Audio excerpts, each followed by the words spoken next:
Tonight is about accepting that the other exists and that should have the right to narrate him or herself as they wish, and not to be harassed, and to choose the discursive approach without being physically or verbally attacked, or even slaughtered because they think differently, want to act differently, and have a different agenda.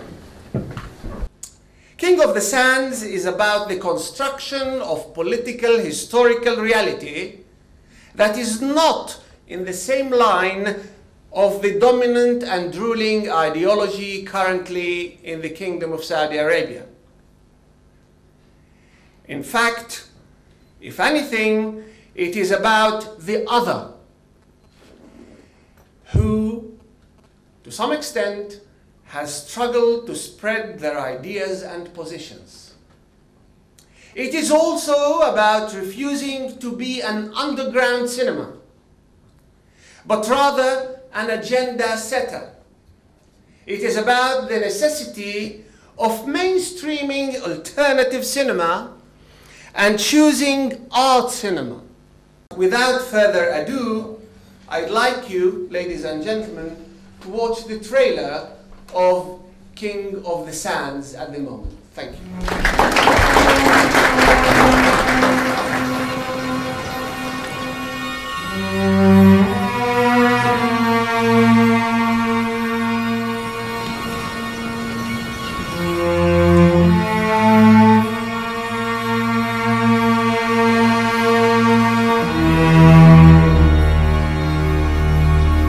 With this sword and this holy Quran, you will gain back your grandfather's reign of Najd.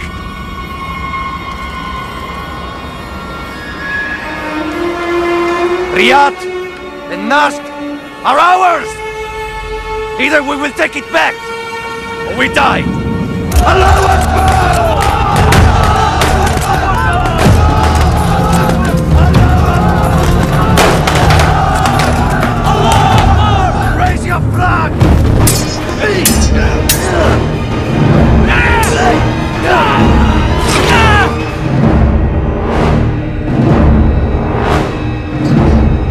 What's next? Raid Ha'el, destroy Shumah and the Rashid family.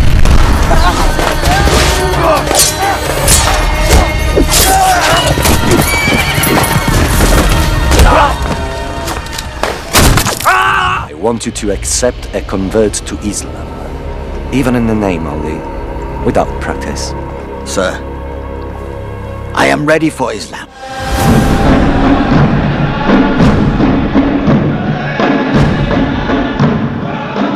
Pay homage to my son Abdulaziz. He is a good omen, and God supported him to conquer Riyadh in order to relieve all Muslims from the tyranny of Al-Rashid. We pay homage abiding by the laws of God and His Messenger. La ilaha illallah, Muhammad Rasulullah. La ilaha illallah, Muhammad Rasulullah.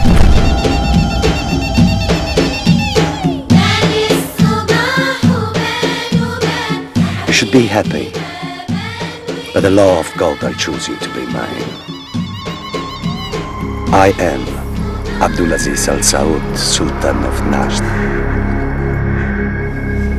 ما شفت بالحي خود مثلها.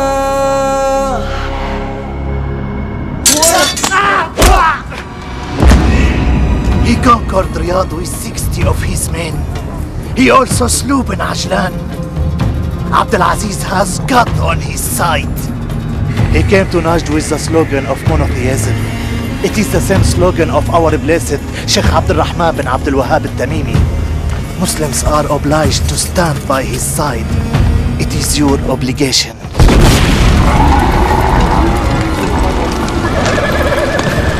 King of the Sands, an epic story about the rise of a kingdom.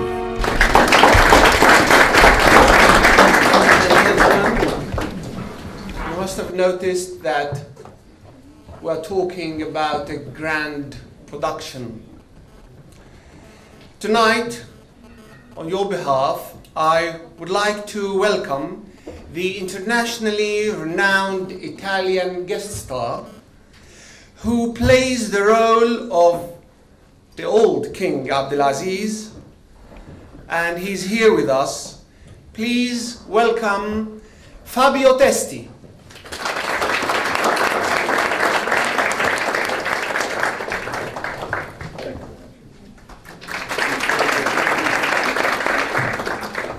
We're also delighted to have with us tonight the actor who plays a crucial role between the emerging kingdom at the time and Imperial Britain. You've just seen him. Please welcome Bill Fellows, or the convert Abdullah.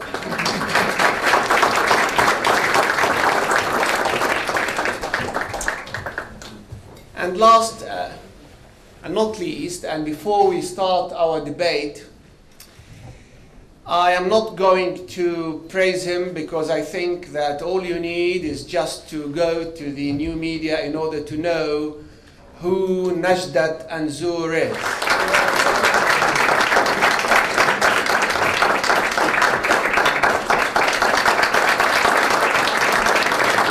Without any censorship whatsoever, anyone can ask any question. This, of course, doesn't mean that anyone is going to answer, but you definitely are allowed to ask whatever you wish to whoever. But perhaps before that, we'll just ask you just a little. You've just arrived from Italy this morning, so how come you've just acted or decided to act in a film about Arabs in English, you Italian man?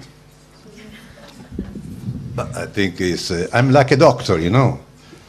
If somebody need to be good, I'm a doctor, and if you need something to do well, I'm there. I'm ready to do whatever you need it. And the first time in my life, I did a role named the King role. The role is very important role for an actor. I think everybody would like to make a role like this. I think it'll be in the history of the cinema. It was many years I want to work with Najdat and have this opportunity. And even if my role is so small, it's a little role, of course. I hope next time I'll be a big role. Thank you very much. You mean a bigger king? You are already. Bill, just one quick question. You are British, and I'll slightly just tell you that Britain is, or to be accurate, Imperial Britain is playing a very interesting role. You are the John Philby the Great, who has got all the movers and shakers in Saudi Arabia in his hands. How did you feel as a new British talking or acting the role of an old British man? Well, first of all, I would just say what Fabio just said. You know, first of all, you're an actor, so you play roles. But when Najdat offered me the part, I knew nothing about this character at all, because in Britain we weren't taught. I've never been taught about John Philby. We know about his son, who became a Russian spy, Kim Philby, but I knew nothing about him at all. So it was an honour. It was an honour to be part of I think a great project, and to work with Najdat. I obviously looked him up on Google, found out about him, and I admire him, and I wanted to work with him because I think he's brave, and I like that. Thank you. Well, Najdat, would you like to say something? Or to comment on that? How was it to work with them, actually? Yeah, they are great actors, and it's a great honor to be with them. It's okay. Okay. So, perhaps you should take over. The floor is yours. And, well, the first question, the princess, please. Just why now? Not before. I think, because it's a very historical, and we are going through a very critical period of geographical dispute. So it must seem very funny if I come up with a movie saying Al-Assad. So just simply, why now? Thank you. I worked on this project for 2 years. Before the chaos came to the Middle East. it's nothing to do with the situation now or the problems in the Middle East. I prepare for this project since 2 years, and it came suddenly with this, what happened now in the Middle East. So nothing to do, for sure, with anything else. But I think we need this kind of subjects to release it on the screen, especially in the big screen, and especially outside the Arab world, in Europe and in America, everywhere. Because in Arab world, they can buy this film, they can stop this film, they can do whatever to change the idea of the film, or maybe to change some scenes from the film. But outside, I feel better, there is more freedom to do such kind of subjects, very sensitive subjects. Are you a fan of this character, or are you a foe? I love this character. He is controversial and it's dramatic, and there is a lot of drama in this in his history. So I like it. So you are fascinated by Exactly. the rise of the King of the Sand. Thank you very much. Thank you. Thank you. Karam Nama from Middle East Online. It's my question to Mr. Anzor. You started the film before Arabic Spring, and now you talk about relationship with your film and what happened in your country and Saudi Arabia. And another question, what relationship between Al-Rashid family and the film? Do you funding the film? Thank you. You can ask her the question for her. Okay, hang on a minute.